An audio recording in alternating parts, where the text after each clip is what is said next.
Anybody not named Trump, I think, is so much more likely to win the White House for us. Why would we want to risk giving the nomination to somebody that we know?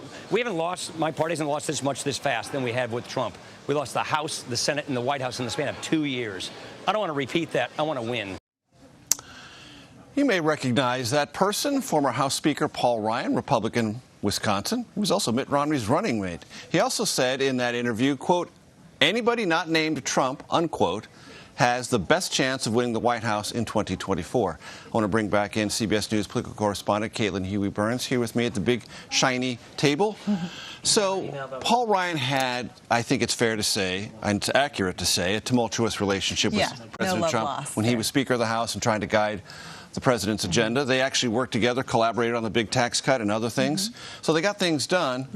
But Paul Ryan, net does not believe that Donald Trump in the future is helpful to the Republican Party. And there was a part of me listening to that interview who thought, are you channeling Mitch McConnell that he can't say things like that? Because clearly Mitch McConnell has some issues here as well.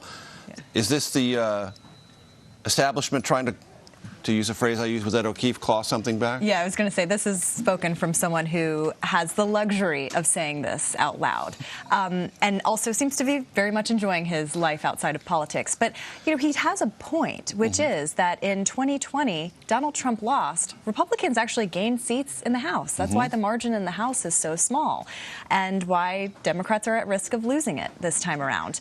So his point is, look, we put Donald Trump on the ballot, and he is a proven loser in the presidential sense, even while Republicans did pretty well in 2020, at least, even though they lost the Senate. A lot of Republicans blame Trump for that in Georgia. But I think the question remains about what the midterms will show us, right? Donald Trump has endorsed a ton of candidates this time around. Most of them are welcoming him to campaign for them still. If Republicans do very well, as they're expected to at least take over the House, does he claim credit for that? Or are there some Republicans who say, look, this was a time that you weren't on the ballot and we were able to make these gains? Or if you hadn't endorsed as you did, our gains might have been larger. Sure.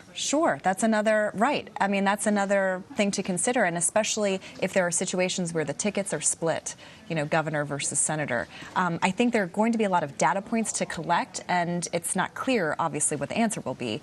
But his influence, of course, if you look at Republican candidates, is still very much leading the Republican Party. And that's a concern that Paul Ryan has, that it's an outsized influence, and it is sort of anti-historical looking at the actual track record. And Paul Ryan, again, channeling Mitch McConnell. Mitch McConnell has said this once, if he's not said it 100 times, the key is you have to win to advance your agenda. Without winning, you can't advance. Caitlin Huey-Burns, always a pleasure. Thanks so much for being here. That does it for today. You can stream Red and Blue Monday to Thursday at 5 p.m. Eastern. And a reminder, I know you need it, if you want to watch previous episodes of this very fine program, you can see them anytime on the CBS News website. All you have to do is head to cbsnews.com/redandblue.